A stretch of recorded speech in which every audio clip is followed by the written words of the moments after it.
1, 2, 3, 4.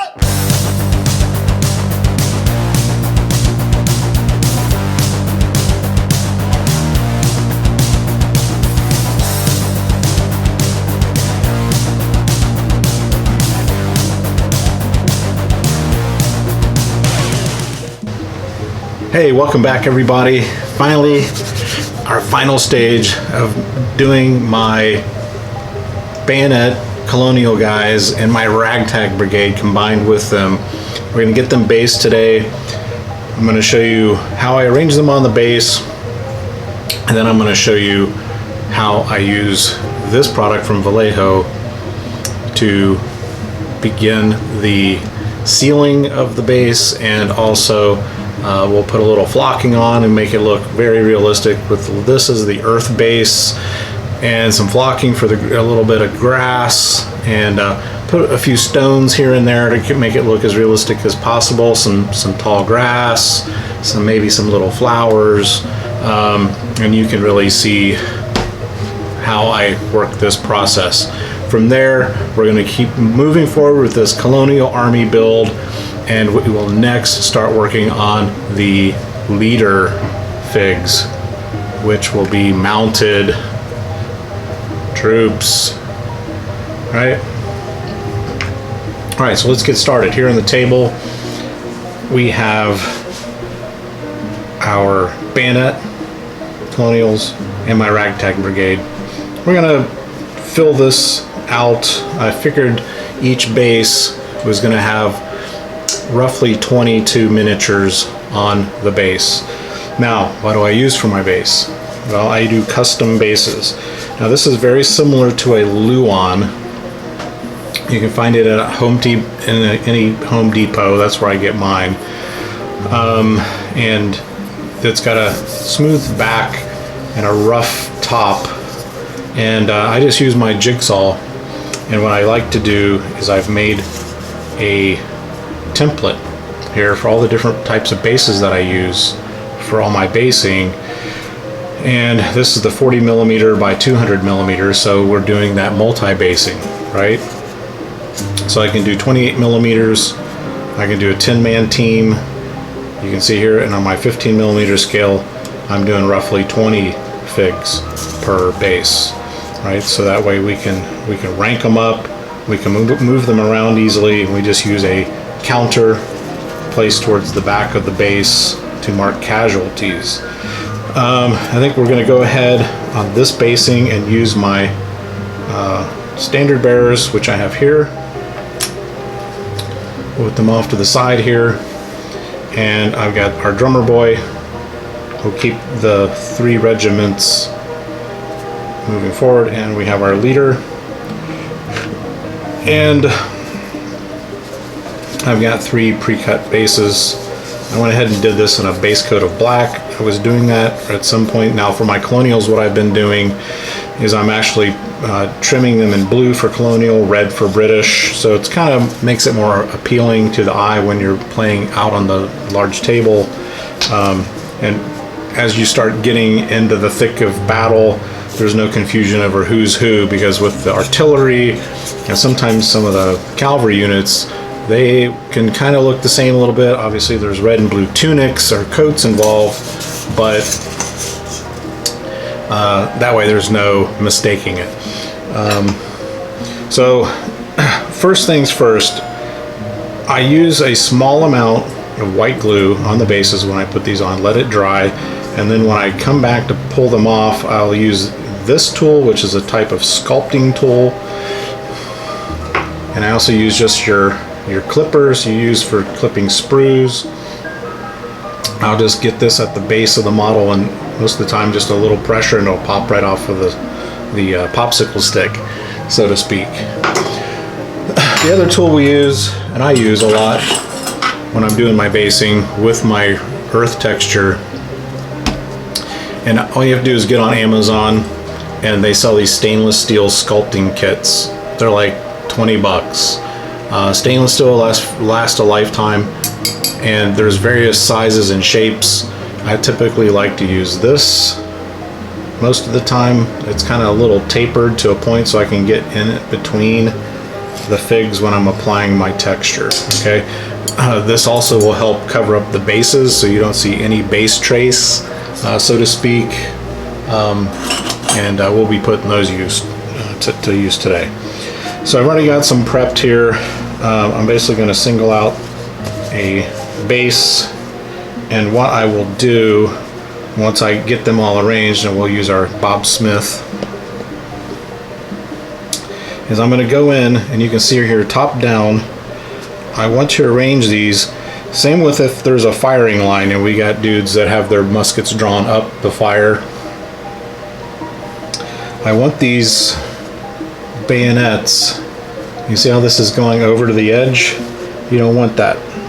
So if we're transporting them in the future in a battle foam bag or whatever transport device you're using, or container or whatever, you won't be catching the bayonets all the time. So I'll keep moving this back until I get that base centered just right. I'm going to go just a little bit more. That's nice. So now I know to make a line of my bayonet dudes. So what I'll do is I'll pre-arrange them so I can get them evenly spaced, right? So they're not too globbed up. I won't keep it super perfect. I won't keep the line perfectly straight. Like this guy I'll put back just a little bit. Right? And I'll show you how I fill in. So this is like my guide here, right? So it's not like if any of you guys were in marching band, you know, you look to your right and the left out of the corner of your eyes and you just went off the person's shoulders to keep a straight line. Well, obviously these guys are battle.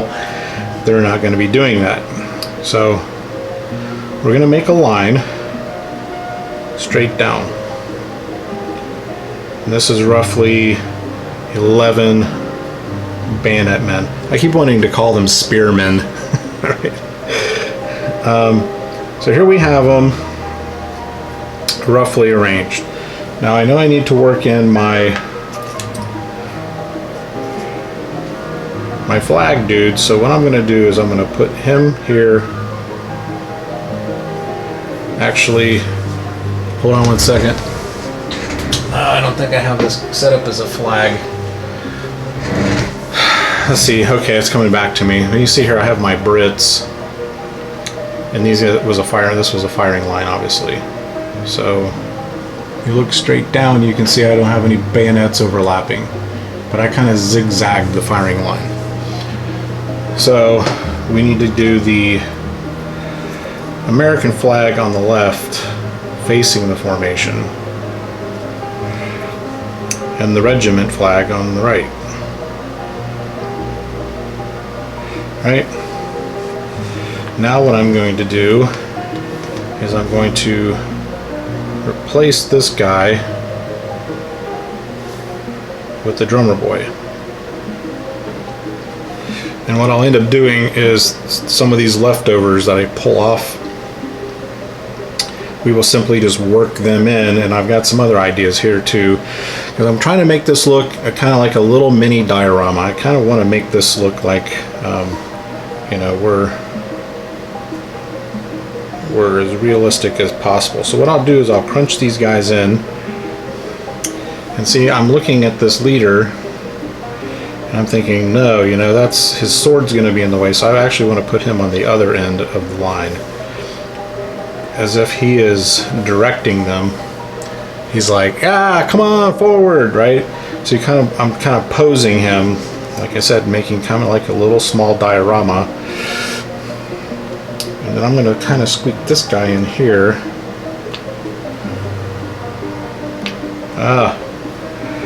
Did you see where I'm going with this? It doesn't have to be perfect.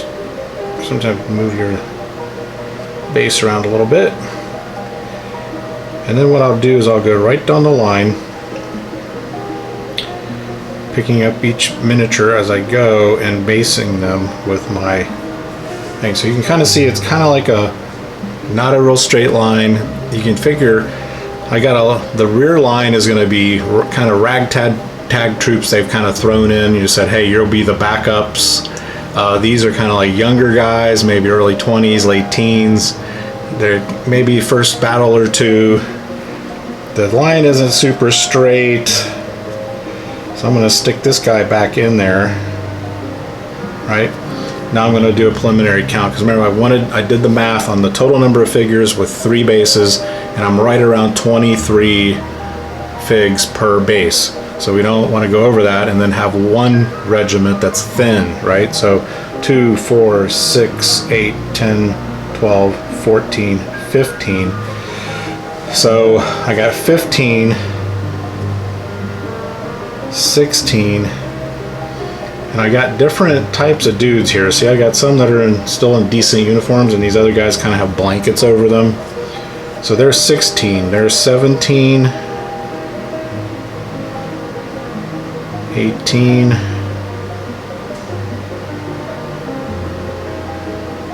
19,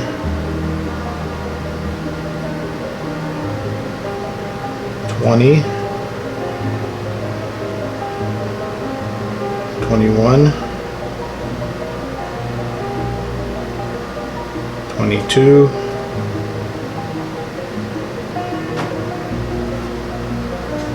This guy up just a little bit. This guy up just a little bit. And then we're going to go 23. Where will I put 23? Let's put him right there.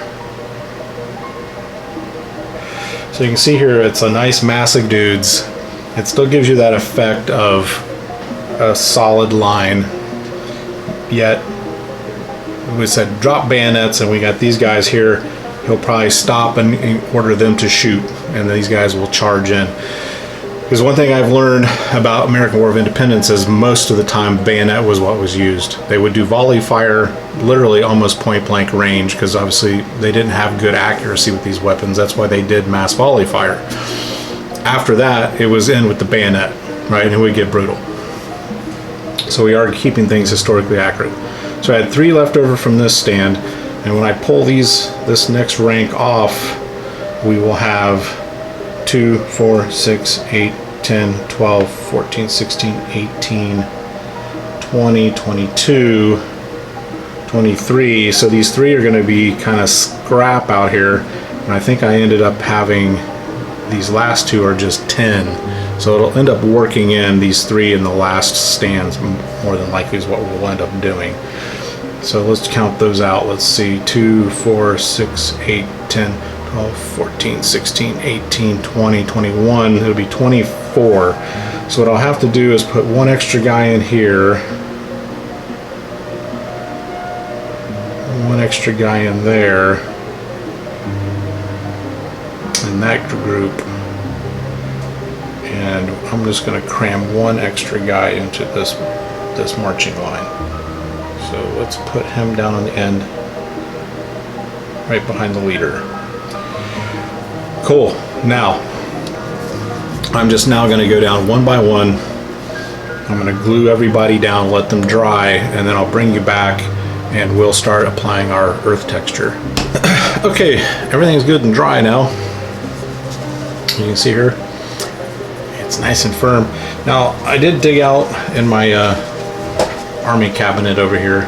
As you can see, this is exactly what we're going for, guys. We are going for this ranking profile. You can see here there's no bayonets hanging over the edge. I did my blue trim. This has the Vallejo brown earth, right? It looks like it just rained. The edges of the grass is a little wet. We've got our unit flag, which I stand corrected. I went, when I pulled this out, the facing the regiment, the colors should be on the right. As you see here, here's my commander, my lieutenant is conducting the firing line. We have our drummer boy, and we have our regimental colors. Now these are just simple paper flags I just downloaded off of Google and printed them, and then when you glue them, guys, you just get this whole flag wet with white glue with your fingers, and then flex them and bend them, and you can see once they dry, that really gives a nice wind effect. So it's really simple to do that. It's not complicated. You just need to get the white glue and wet the paper through with the white glue, and you're set to go. You see I've got, like, you know, little flowers, little shrubs, some little rocks. I mix a little bit of my train ballast in with my green flocking, so it gives you some stones. So this is what we're going for here, guys. So yeah, so a couple things. I didn't want to leave you guys hanging with this panel board. I highly recommend it. I really like the fact that it's slick on this side. So on a smoother board or like a mat, you can just slide them around. I love this stuff. Now they list this as 1/4 inch, but it's like 2x4s.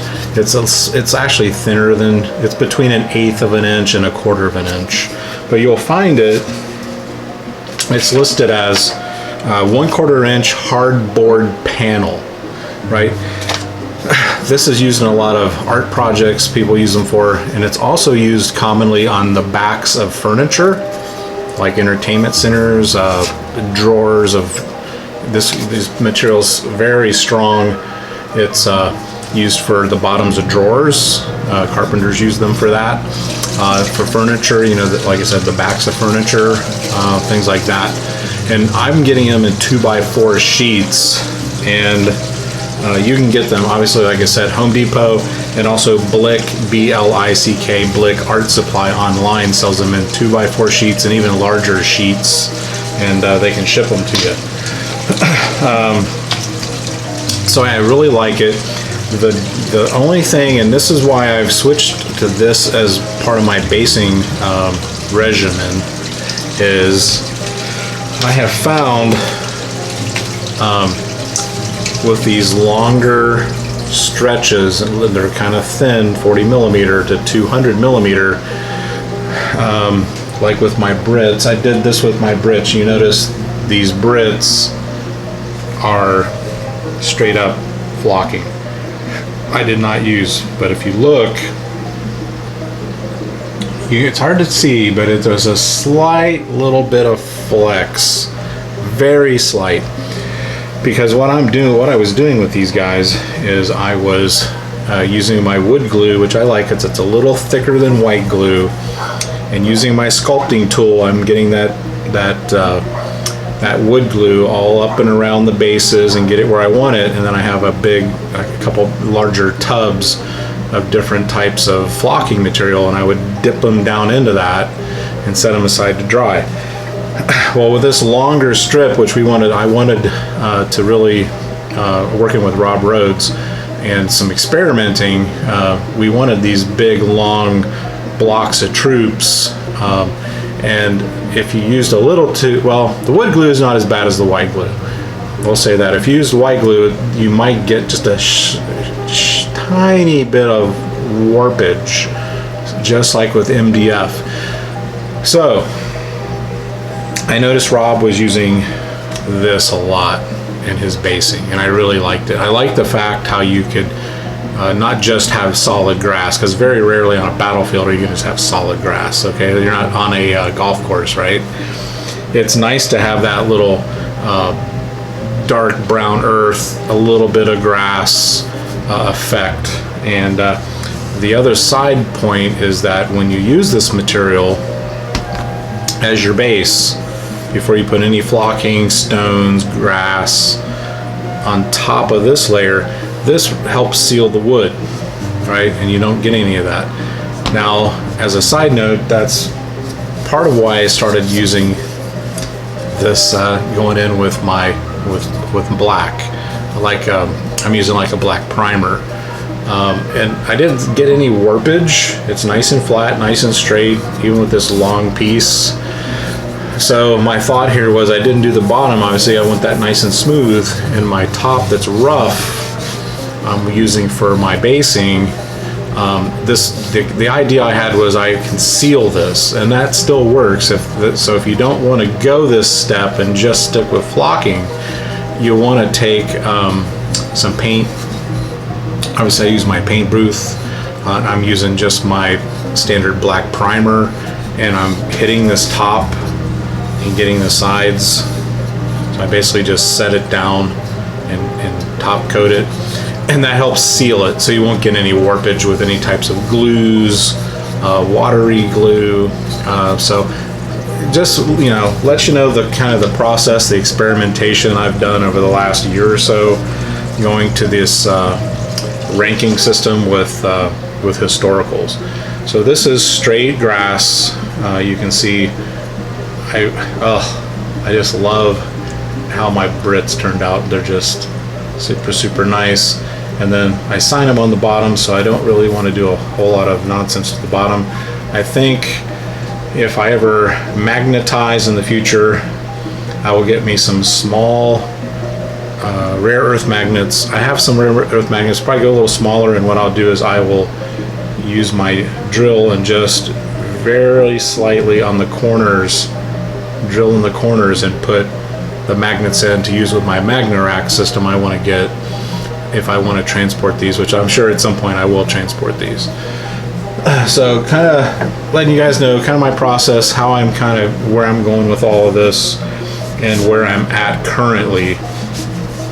And again, this is a big part of my enjoyment of this hobby, is the whole experimentation process.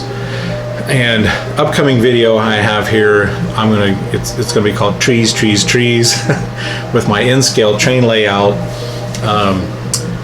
You know, I had an idea going in with how I was going to do the trees on the layout, and by 3-4 weeks later, with some experimentation and some playing around, I have completely changed how I'm currently going to be doing trees.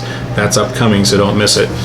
Now, before I forget, I want to make a special shout out to one of my most loyal subscribers. This man has comments on almost pretty much all my videos. He is very regularly posting on my Facebook group. One of the only people that posts on my Facebook group. Hint, hint. Justin Burman. I want to give a special shout out to Justin Burman in the UK. I love you, UK guys. You're our cousins. Most of us over here, vast majority of us over here in the US, we love you guys. We see you as cousins, and we will go to the mat for you guys, as I'm sure your country will go to the mat for us. Now, Justin has a YouTube channel. It's called Basic Miniature Painting, and he has been putting up a series of videos for quite a while now on the Napoleonics, painting the Napoleonics in 28 mil for the Perry Miniatures line, which is plastic. And I love those kits, super good. I have some earlier videos where I was in my Napoleonic phase of 28 mil. I still have them in the cabinet. I love those figs. I'm so glad I collected them and built them. But check out his channel, Basic Miniature Painting. He regularly posts, and he has, I gotta say, the last couple years, his painting is just crazy good. So a lot of great things you can pick up. I've even picked up a lot of the shading techniques and things that he's doing on his channel. So check him out. Hello, Justin. Special shout out to you. Thank you so much for your support, and thank you for being such a loyal subscriber. All right, so let's move on, and we're going to put this on. We're going to get here on the desk here. I think I got everything in the shot. This is my weapon of choice. I really like to use a lot. I'm kind of give you some pointers for using this product. I gotta admit, when I first started using this, it was a little intimidating. I was like, oh wow, you know, I gotta really work with this stuff. It's a little bit the consistency of a it's not really spackle. Let me scoop up some of it here. So yeah, it stays nice. You keep that lid nice and tight, and it really stays nice. It's nice and firm. It's not drippy, right? And what I like to do, guys, is once I get this on and it dries, it's almost like a rubbery consistency. So it's not going anywhere. It seals the base. If you're using MDF or like I'm using this hardwood panel. And then what I do is I do a dark brown wash on top of this. Now, this may be the type of earth color you're going for. If so, you don't have to do anything to it, obviously. So what I like to do is I just get in there, I put some down. It's almost like, have you ever done drywall before? But the other advantage of this, guys, is sometimes with just the regular grass flocking with glue, is you'll still see the bases of the miniatures through it. And once you use this product and you get used to using it and spreading it out, you don't get that anymore. It totally eliminates that issue of seeing the bases through the through your base material or flock, right? It's actually, once you get used to using this material, it's actually kind of fun to use with. So you see what I'm doing here? I'm kind of putting it on a little thick towards the front, and then I take my sculpting tool and I just work it up around the bases, right? That's why when you're doing your painting of your shoes, guys, don't get too worried if you just do the tips of the shoes, because with your basing material, you're going to basically get a little bit on there, and that's realistic because now we're getting that mud effect. You know, these are not, oops, got a little bit on the leg, that's okay. It gives you that mud up on the pants, right? This is battle, guys. These aren't going to be on parade, right?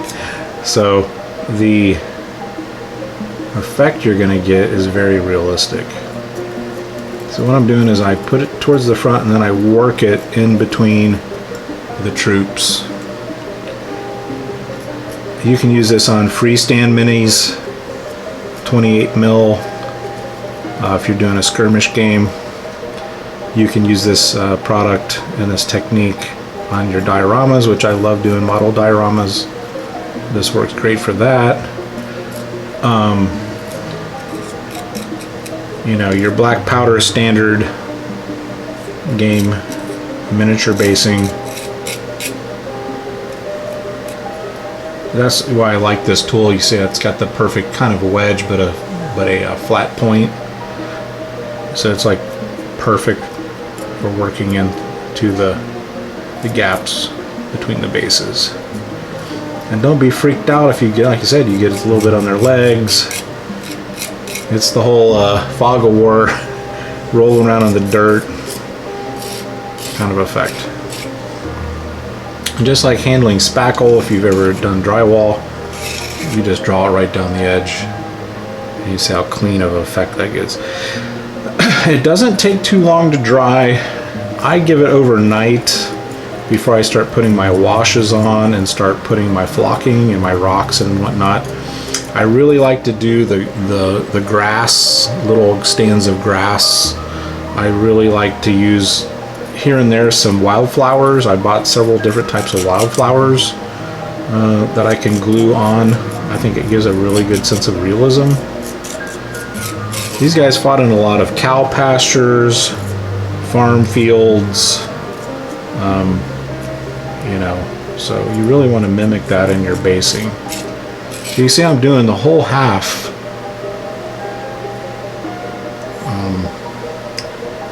And then I'll flip it around and do the other side. So this is the whole technique I've kind of figured out for myself. This works for me. And like I said, at first I was kind of intimidated with this product. I was like, oh, this is like doing drywall seams. I could freaking hate that. But just like doing drywall, at first it seemed intimidating, but the more you do it, the better you get. Alles Anfang ist schwer. Every beginning is difficult. So for you new guys tuning into this channel thinking, oh, I can't do that. Yeah, you can. You can do this. Because 3 years ago, guys, I was not doing this basing technique. But you'll be just like me. I see what other guys are doing, and then I say, I can do that. I want to give that a try. You know, I really like how that looks. And as you step out of your comfort zone, you just get better and better, right? Now we're not done. Today's video, we just, you know, we got them glued on, we got them arranged, and we're gonna let this dry overnight. See, I just screwed up a little bit. See, I got just a little bit on his pack. That's fine, it's now mud.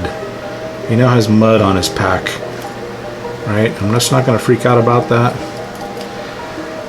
And we'll do the flocking and basing materials, I call it, where we go in with the tall grass, the rocks,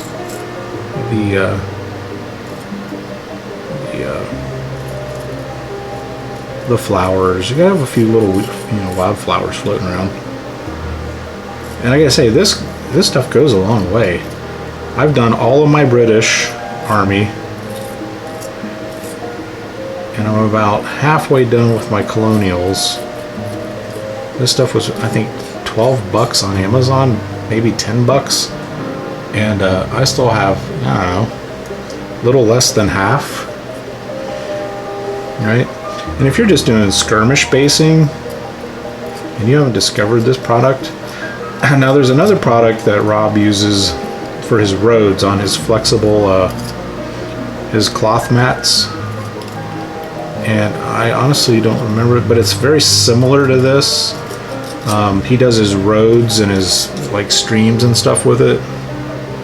And that's what I'm saying. When this stuff dries, it's almost rubbery and stretchy. And he's using a product similar to this, if he's not using this exact product. Rob, if you watch this, please put in the comments below what it is, because right now I forget what it is. But he has those, you know, felt mats and stuff, and he puts roads and streams and whatnot, and he can roll them up, pack them in his car, and like I said, when we get the studio done and do the new tables in the future, those are the type of boards I'm going to build. That's the materials I'm going to use, because it's so flexible. You fold it up, roll it up, and put it in a storage cabinet, and it looks so much more realistic than these game mats that you buy. It's basically like mouse pad mats, right? So you see, I'm just like when we're painting, guys. You twist and you turn. You know, if you get up the next day after this stuff dries and you've missed a couple spots, you know, no worries. Grab the can, get your sculpting tool. You see, it's got the perfect amount of drying time. It's still nice and wet. You don't have to rush, right? You just work your way around.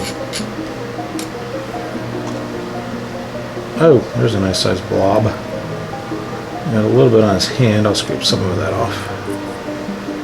So,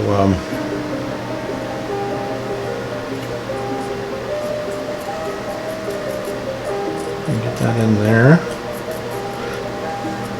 But for me, it's twofold. It gives it a really good sense of realism. It seals this material that I'm using so it won't ever warp. It'll be locked in.